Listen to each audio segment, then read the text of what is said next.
Здраво живо, господине Божиновски. Живи, здрави. Ви благодарам за ова прилика да поразговараме малку за Македонија и за македонските работи. Мое е задоволството. Се наоѓаме на Скопското кале. Да, тврдината Горен град. Дуле ни е позади камерата. Така.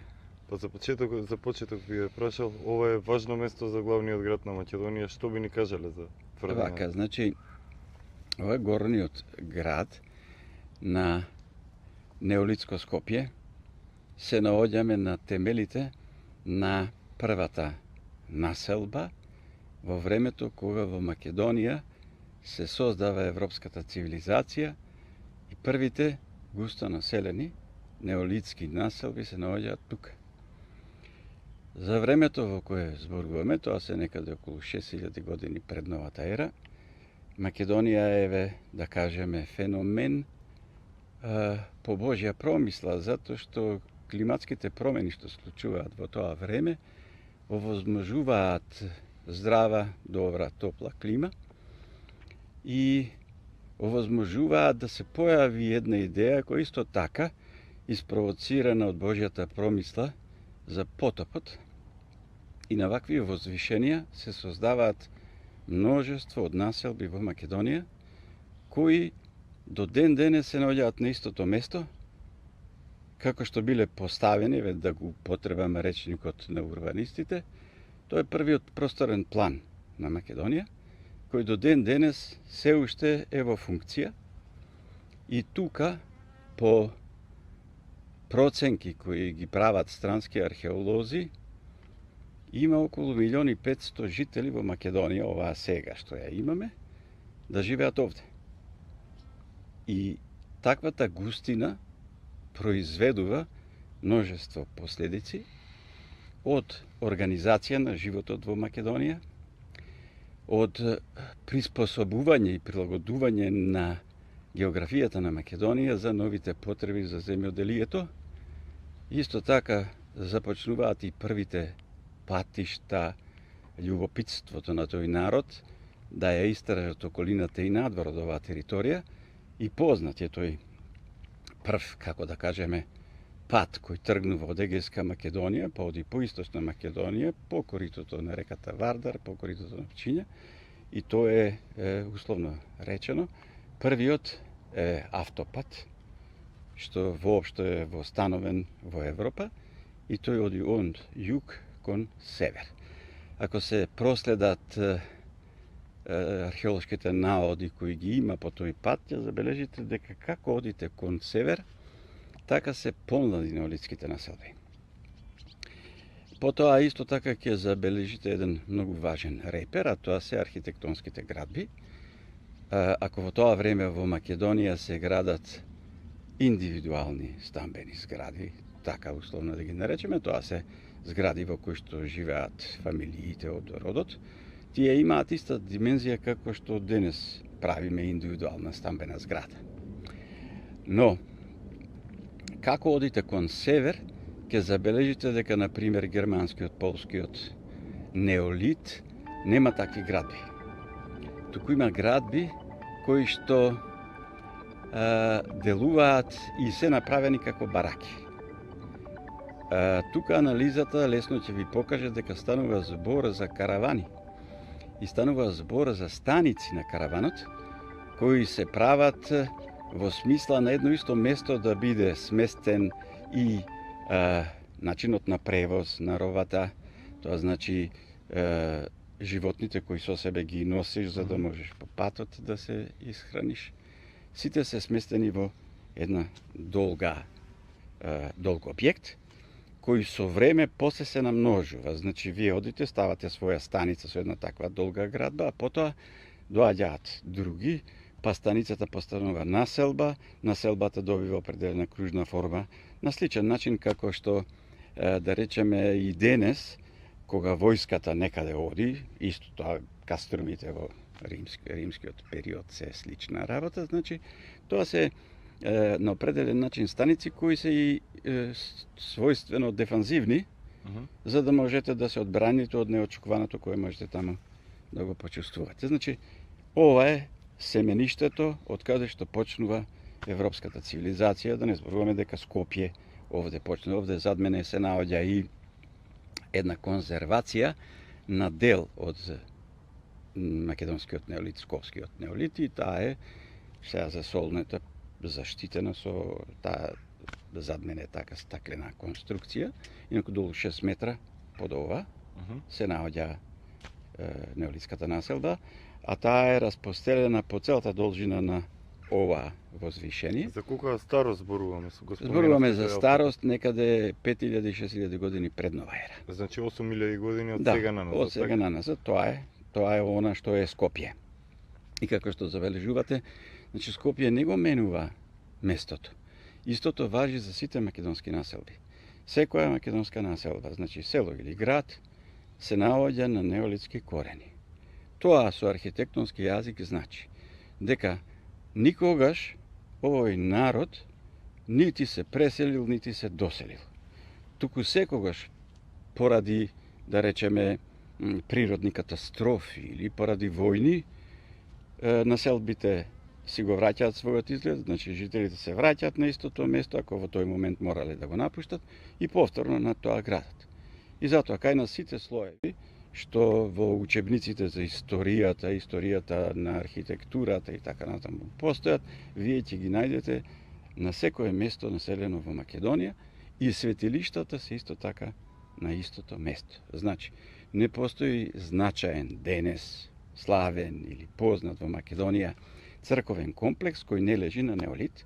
Во меѓу слојот помеѓу неолитот и ова денес се наоѓаат сите други светилишта кои на исто место и многу често посветени на, да речеме, истата митолошка личност или мартир или свето име, свето лице, тие се секогаш со тоа име тука. Сведочиме дека скоро да секој град, село во Македонија постои рид кој се нарекува градиште, Да. па дали тоа не е спомен за тие стари градови? Значи, апсолутно градиште, значи изградено некое место и тоа се зарамнети ридови и нема промашување, се што е наречено градиште, се е кај нас археолошки наод.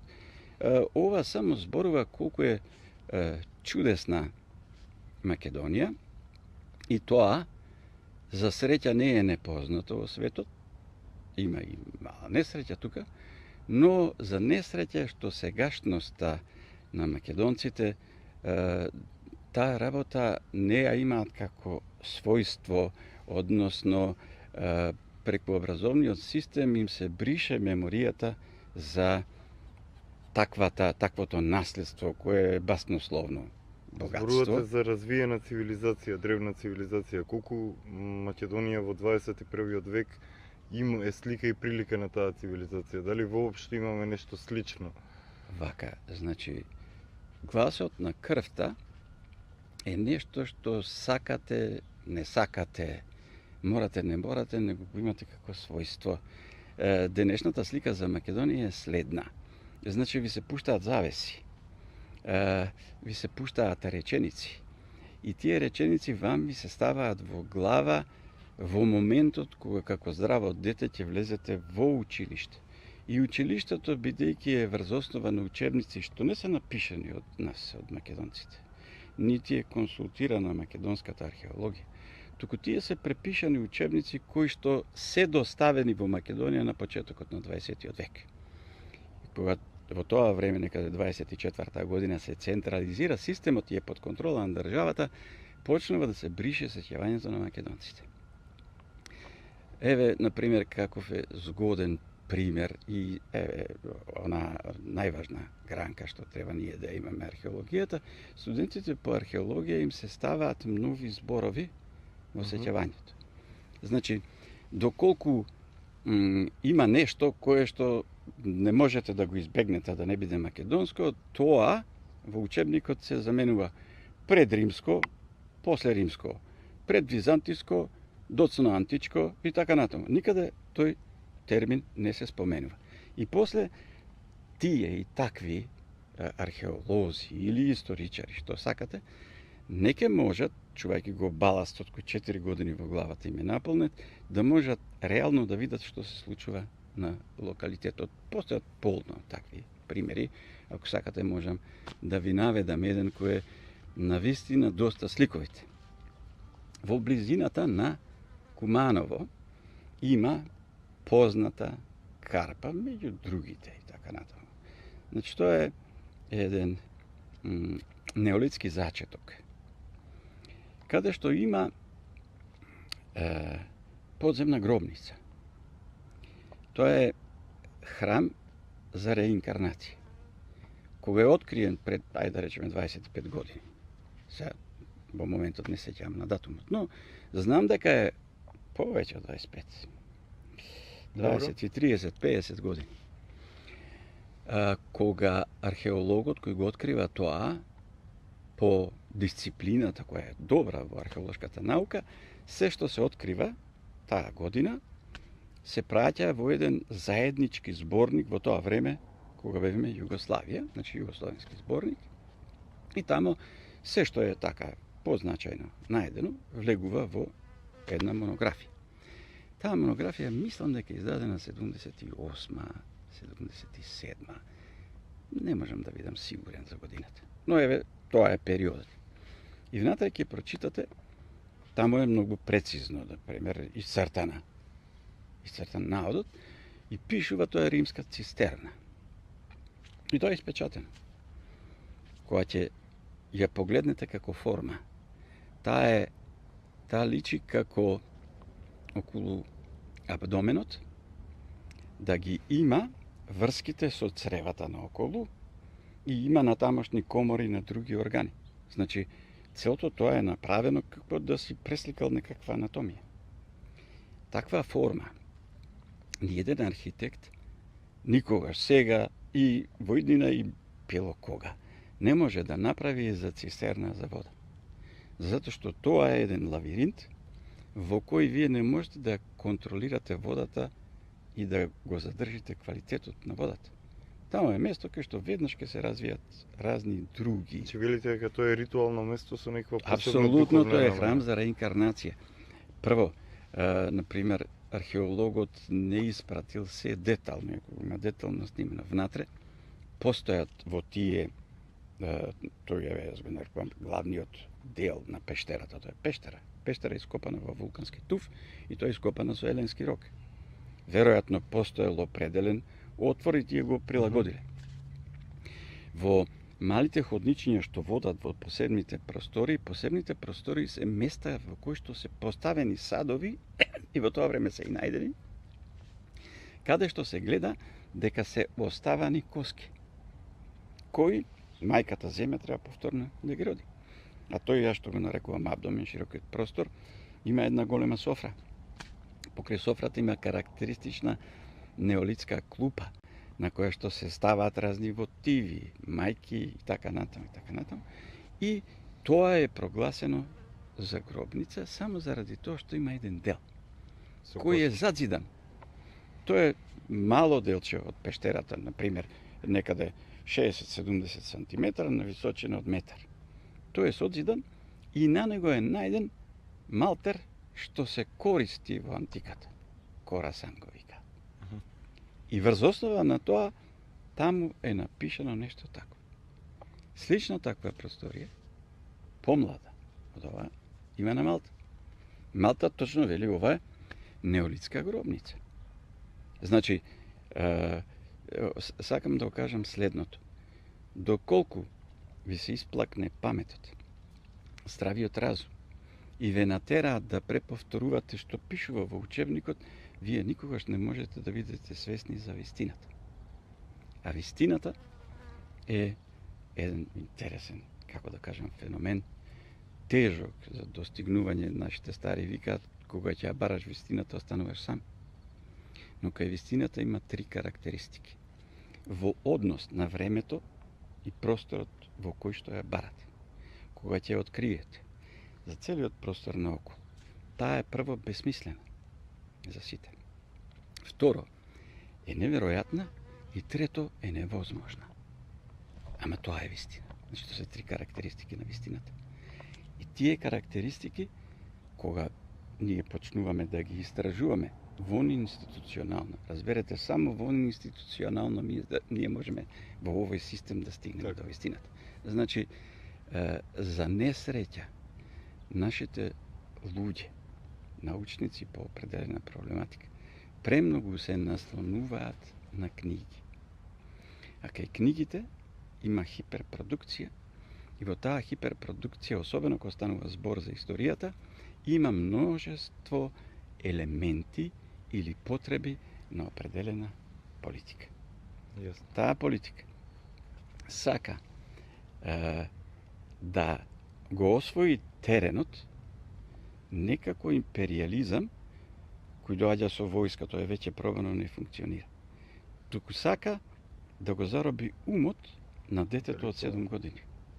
После тоа тој ќе стане премиер и тој е лесен, гледаме денес како е, лесен е да го обработите. Овој последниот, да речеме, најзгоден пример за таа работа. Појма нема од каде. Дали ова за што зборувате не е светско културно наследство и како надоврзување на тоа, кое е вашето мнение за македонските владетели од 91 па натаму?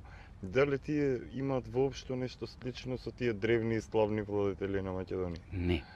Значи, кај владетелите, вие сваќате дека во минатото тоа оди по гласот на крвта.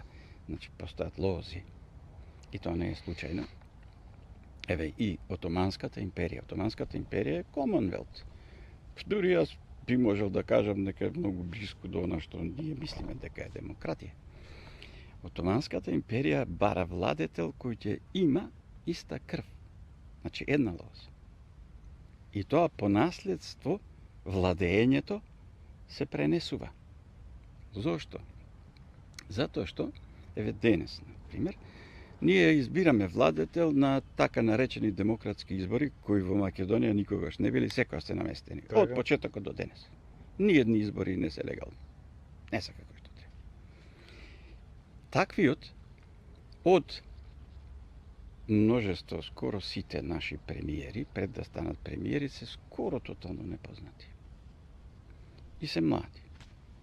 И тие одеднаш стигнуваат да предпоставиме, еве, просечно, пред да стане некој кај нас, еве, голем владетел, зад себе може да има до околу 100 луѓе за кои треба да се грижи. Сега му дава 2 милиона. Од 100 до 2 милиона е огромна разлика.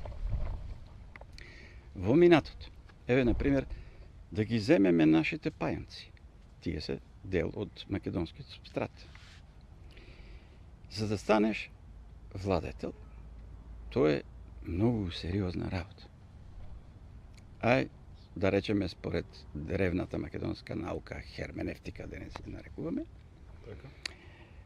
Постојат специјални архитектонски творби, градби, За ритуално... за иницијација Така. на обичен човек во владет. Тоа го има и по племињата денес. На Има други нешто места. во кнежие до Свети Николе што наликува Еве, на вака тоа. сега, значи. Бела зора. Има такво нешто. Вообичаено, нашата археологија, како што пишува во учебниците, проценува сличност на градбата со, да речеме, цистерна, Така. монументална гробница и ќе пишат. Ајде да не ја земам неа, многу е по-добар примерот, Браво. Бразда. Значи, Бразда е гробница. Пиши, од таму пиши гробница и така натаму. И сега кој ќе одите таму и сега гледате како може ова да биде гробница. Прво, таа точно има еден влез. Меѓутоа, влезот е практички нефункционален. Зад влезот, подагол од 45 степени, има скали. Скалите се долги најмалку од тоа сега што е откриено, значи не е откриено се, има околу 50 метра. И тоа се стрми скали, тоа е 45 вак. Да. По тие скали не може човек да се качи, а не поворка, например, да носи Така. посмртни останки во тие тешки саркофази и така натаму. И дури јас мислам дека е невозможно низ таа врата да го провне тоа заради аголот. Да.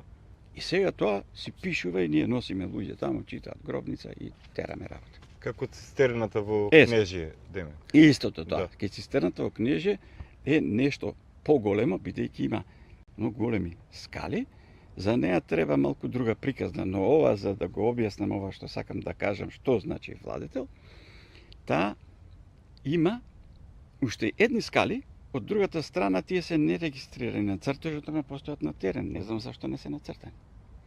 Натаму никој не се позанимавал со тоа да види уште колку нагоре е таа гробница. Потоа, кај водат и кај одат тие другите скали. Од тука ќе сватите дека тоа, прво, не може да биде цистерна за вода, затоа што тука тече една мала рекичка, но нема, да речеме, канал, преку кој ти, да речеме, дека цистерна ќе ја полни. Значи не е цистерна. Според тоа и се гробница ја решаваме. Како гробница ви кажав дека со скали е невозможно да се пристапи. Не е јасно зашто се другите скали, не знаеме како изгледа. Од се ова сваќаме след. За да можеш да станеш владетел, свештеник, кој одговара за многу поголем број души отколку вие што во секојдневниот живот владеете, мора да претрпи внатрешен шок, да се соочи со одговорноста. Тоа значи да се соочи со смртта. Тука затварате еден човек. Можно дека тој, бидејќи уште не знам до каде е таа гробница долу, можно е да го пуштате во некоја вода внатре. Так. Може и да нема вода. Го затварате внатре. Црна темница. И сега тој не знае ни точно каде е, не знае ни дали да тргне понатаму или не му е јасно димензијата на просторот.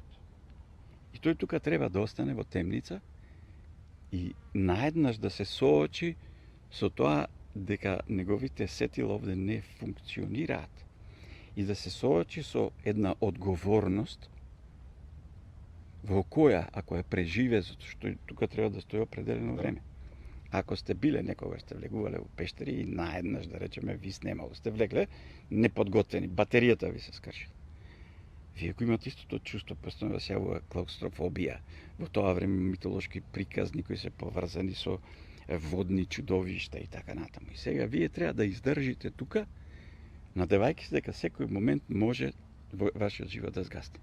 А ако го преживеете тоа, се отвара портата, ве земаат, ве облекуваат, влегувате гол внатре, ве облекуваат во соодветното облекло кое за достоинството го очекувате, така. и пред таа гробница има празен простор како плоштад. Народот ве поздравува. Тогаш станувате крал и добивате име. Истиот ритуал го прави и христијанството. Значи, сваќате што е. А вака ќе го земете од улица и ќе го ставите негде. Тој прво не ќе знае каде, како што сите не знаат. Ако има убава желба, првите 100 дена ќе биде добар. Ама после тоа не ќе знае што потпишал. Јасно. И кога ќе потпише, тогаш последна година ќе му кажат што потпишал и после тој заробе. Кога спомнавме пеонци, пајонци, владење, споменавме локалитети кои што се од пеонците, би ја прашал што би ни кажале за големата тумба, геоглифот во Овче поле. Вака, затоа светот е свесен за таа работа и мислам дека луѓето кои што се занимаваат со откривање на вистината не сме само ние. Така. Значи, во цел свет, ваквото движење добива се поголем замах. Тие добро го дефинираат, бидејќи има една, да речеме, од службената археологија, приказна во врска со некаков ров, ама мислам дека човекот кој ја испрати веќе се коригира и него му е јасно, ништо страшно. Археолозите погрешиле многу пати. Значи, ако се наслоните на македонската мудрост, што е наука во време кога ние создадовме првата европска држава, постојат разни приказни околу, нели, тој синкретизам на македонците, доаѓа од вама, доаѓа од таму, нема време сега за тоа. Ние се наслонуваме на фактот дека ние, како својство и како таков тип на мудрост, сме го применувале, поради тоа Александар оди на исток, не оди заради војување. Така, поради знаење. Поради потреба од обединување на знаењето и мудроста. И бара слични такви, затоа и оди до Индија. Значи, геоглифот апсолутно одговара на определено созвездие во определен датум. И тоа не може да биде случајно. Натаму, геоглифот не е природна творба, туку е градба. Дошле и други луѓе кои мереле тука дека има нешто. Значи, станува збор за многу важно светско откритие кое е само едно од многуте за кои ние и не сме многу зборувале. Фала Богу, некако дојде, нели, од странство, од вамо, од тамо, дојде од Хрватска и кој ќе дојде некој таков, ние, сега ќе дојде Семир, и исто така ќе имаме една таква работа, Семир рекол. Ако кажеме јас и ти, тоа нема да биде многу важно, меѓутоа кај нас во школа е, ако дојде од странство некој и каже тогаш бечка школа. Готови сме, добро. Значи, но тоа е добро, вака. Значи геоглифот е истата таа работа. Значи, знаењето што го имаат македонците е знаење кое се темели не на анализа, не на сепарација на знаењето, туку имплодивно, синтеза. Значи, како горе, така долу. Како внатре, така макросвет, микросвет, се е тоа едно и во сите нас е Бог во каменот на кој што седиме, во тревата. Тоа многу добро го има илустрирано една од најпопуларните, како да речеме, религии и митологии, Египет. Египет е монотеизам. Но сите тие други, тоа е пак прашање како кој го превел, затоа што не треба да мислиме ние дека хиероглифите се прочитани и се разбираат. Не е точно, не е точно. Значи, до негде знаат. Истото тоа важи за клинестото писмо. До прва ќе видиме. Тие покажуваат човек со крокодилска глава, па е Бог тако, па не е Бог тој. Тој се вика Нетеру. Значи, така треба да се преведе која ќе дојде овде. А не Богот на ова, Богот на тоа. Не. Тие се ангели. Сите. И крокодилот и не знам што. Значи, поширок спектар на ангели во кој нема само луѓе како во христијанството. Веднаш би ја прошал за крилестата Божица Ника од Самотраќи, каде што оти пеонците и траките се познати како и пеон лекарот на боговите од Олимпи, траките со билките познати по своето лечење. Би ја прошал за статуата која што е обезглавена во Лувар и каква символика носи таа. Види, тоа е точно божество на победата. Но тоа божество и како и многу други им е припишано на, односно му е припишано на еден нов ентитет што Европа од своји причини го измислува на ова место. Значи создава Грци. И бидејќи е ново име, ако создадете ново име, тоа може да прими се. А ако речете дека се хелени, не може се да прими. Ако кажете дека се данајци, не може се да прими. Ако кажете дека се хајци, ако кажете дека се јонци, се тоа различно. И тие решаваат со едно ново име сите тие култури кои се различни. Например, спартанци и атињани, тоа е тотално различна култура. Но тие ги обединуваат врз основа на така наречен грчки јазик. Грчки јазик не постои, тоа е измислица, постои коине јазик. Никаде во учебниците не велат дека е напишано на коине. Туку старогрчки, новогрчки, средногрчки, катаревуса, не знам што, све е каша по пара. А јазикот, како што го има археолошки, се вика коине. Кога ќе го користиш коине јазикот, тогаш работите изгледат поинако. Затоа е важно никако името да не го смениш. Кога го смениш името, ти си ја сменил цела судбина и тоа е тотално нов ентитет. Јасно. Ако ние сега се викаме Северна, тоа може, како што во реалноста ќе се случи, е еден степен на исчезнување на македонците. Ништо друго, значи не можете, ако имате здрав разум, нема никаква друга логика. Еве гледам, немек тоа не е изгубено, нашиот ентитет, тоа се, како ти кажам, неписмени, скоро средношколски размислувања. Тоа е чекор кон исчезнување, при што, кога ќе заврши тој процес што го замислиле тие, ќе биде признаено дека сета култура што ми е припишана на грците е македонска, меѓутоа тие се грци. Јасно. Сваѓате? Значи, тоа е целата работа. Како крај на разговоров, за крај на разговоров би ве прошал Разговаравме ние двајцата еднаш одамна пред неколку години за времето пред официјалната историја кога вели србите да ја освојат Македонија Милутините на крстоносните војни, преместувањето на моштите на Свети Никола.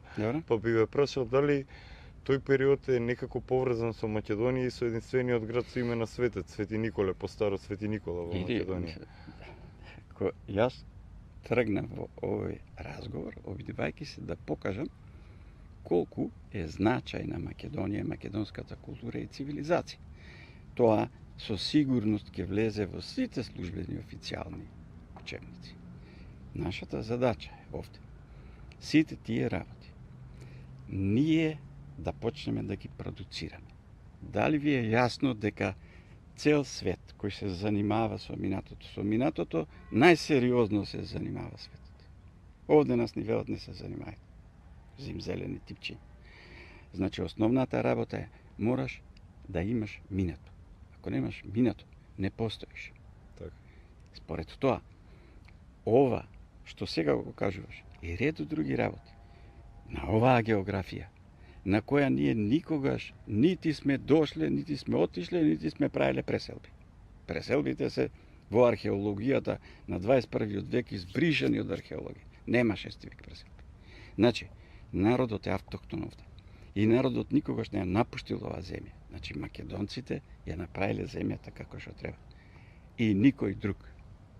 Ни римјани, ни не знам што. Римјаните не инвестирале во ништо. Тие срушиле старите ресурси.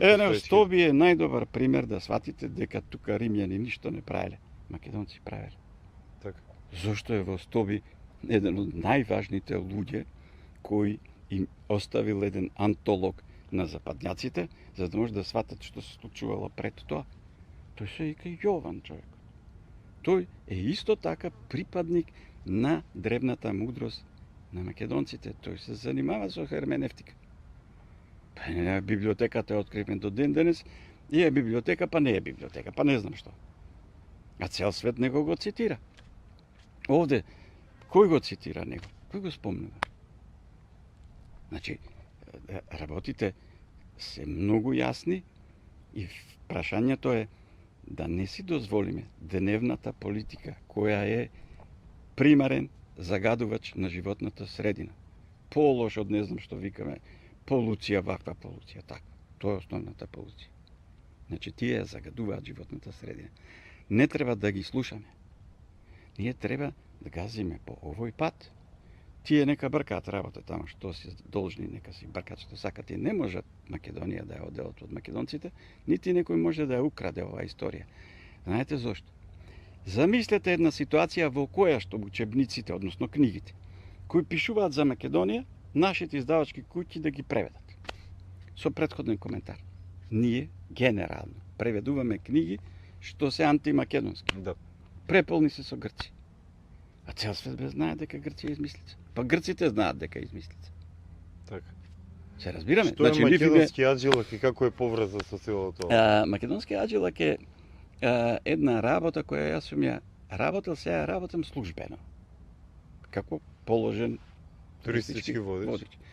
Моите искуства се прекрасни затоа што имам можност да контактирам со цел свет.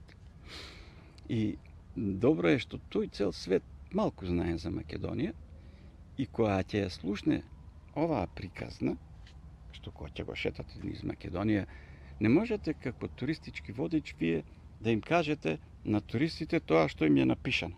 Така. Зашто сите ти викаат тоа сум го прочитал. И тоа што се гледа со голо око е различно од значи него треба туристичкиот водич. Задача му е да ја каже македонската приказна. Тогаш станува интересен за нив. Тогаш него напуштаат, па цело време мора да збора. Значи, тогаш престанува, види, туристичкиот водич е една професија, скоро како и сите, кои, ако ја работиш, како кажеме, како машина, ти станува досадно. Да. Носи средства, апсолутно, но досадно ти станува, едно исто повторуваш. И за нив е, како да кажам, спас, затоа што е многу професија. На секој локалитет, при секоја одење, новите податоци што ги кажува локалитетот. Книгите си ги прочита. Тргни и на страна. Гледај што има. На лице И тоа ќе видиш. Значи, ова, еве, не знам, ајде. Кој е? Плавашник, така? И сега плавашник, првиот универзитет, не знам што знаеш. Чек. Значи, зошто е таму? Кој го поставил таму да биде? Зошто не е наместо тука, например, на други да биде долу кај пристаништето? Зошто не е во Струга? Пак тоа е тука Кутмичевица. Зошто не е на некоја планина, например, горе на Каличица? Климент можел да одбере сегде, тој е монах. Да. Ќе одбере такво ептенувао место, се гледат двете езера и така натаму и таму ќе бе. Зошто тоа не? Размисли. Ќе видиш. Тогаш ќе се вратиш назад, па ќе стигнеш зошто е тука, зошто тука е направен, кои се причините, зошто е на местото на претходно огромна црква, зошто е Климент архитект. Ние Климент го гледаме светец. Не бе, светците после се прогласуваат. Тој себе си не се гледал како светец, тој е бил гениален тип, многу паметен. Тој по професија школуван архитект. И си прави нацрт на црква која после станува вообичаено правило во црковното градителство после него. Значи, станува возбудливо повеќе за водичот отколку за посетители. И тогаш веќе ти со сет овој напор што е направен и сега туристичките работници одлично работат. Значи, привлекуваат луѓе сакаат да дојдат. Им се отвори работа, особено со градењето на спомениците во Скопје. Па тоа кога било во Скопје да дојдат туристи и да биде попосетен од Охрид. Значи тоа е нешто што треба Дури да се радува. внатрешноста на Македонија, еве кај нас овче поле Кратово, Лесново, Да. се повеќе и повеќе се посетува. Значи, ние сме интересни и апсолутно сме нови. Да. А тоа е нешто што во економијата многу значи, имаш нов производ. Така. Во туризмот имаш нов производ. Така. Ние можеме да се спротиставиме, бидејќи кај нас има наоди кои не поврзуваат со Египет. Тоа не е случај. Слоеви на цивилизација до Значи, палеолит. нашата и египетската култура. Никој не се занимава со тоа. Возможно ли е ние да сме растеле заедно? Можно ли е, например, еве една неверојатна и невозможна работа, египетската митологија да постои овде па да биде експортирана таму? Зошто например. да не? Значи, се е возможно. Треба храбро и, како да кажам, она што во нашето христијанство и порано се кажем. Значи, потребна е љубов кон нештото. Тоа е голема сила. Љубовта ја препознавате по тоа што прво треба да знаете дека љубовта е вонзаконска. Нема закон за љубов. Има неколку обиди во времето на барокот. Таа не ве остава мирни. Значи, не можете, ако имате друга работа, а да не одделите за ова, затоа што ве гони однатре. И кога ве гони, многу прецизно ве носи кај што треба. Кој се свртите назад, кој ќе стигнете до нешто, вие гледате дека претходно сте биле на тие места што сега сте ги прочитале во таа книга и дека се поврзани. Така. Тоа е, како да кажем, тоа е спас и живот исполнет со задоволство и среќа, затоа што работиш за Македонија. Што би им порачале на гледачите на ова видео на каналот на продукција Аристон? Па добро, да гледаат се што ќе прави каналот Аристон и да гледаат слични такви емисии, да не трошат време. Ако престанеш да гледаш вести, ништо не си изгубил. Така. Истото е. Значи, прашањата што ќе му бидат поставени утре на високиот комесар од Европа се исти како во 1990 година и тој дава исти одговори. Ничи не ви треба, истото е. Историјата е Или историја на која што ништо Премиерот историја. рече не знам ова. Па тој е, како да кажем, премиер. Нема име и презиме. Основната работа е да имаш име и презиме, тоа значи ти си направил промена некој. А ти го одржуваш ова статус кво. Одржуваш, контролираш медиумите, зашто? Па бар да си некој што знае да контролира. Така. И тоа не знаеш. Се надеваме на посветла иднина и дека ова е само вовед во серија наши разговори. Иднината е сега. Значи нема иднина. Времето е постојано сегашно. Македонскиот народ, дури во 19 век, го воведува во речникот зборот иднина. Значи пред тоа има биднина. Тоа е разлика. Ова ми го кажа еден човек што го почитувам во Институтот за македонски јазик. Ви благодарам многу, господине Живи Владимирски. Живи здрави. Поздрав за сите гледачи. Гуле Јанев ми е позади камерите. Следете не за повеќе емисии. Канда подкаст на продукција Ристон. Се гледаме.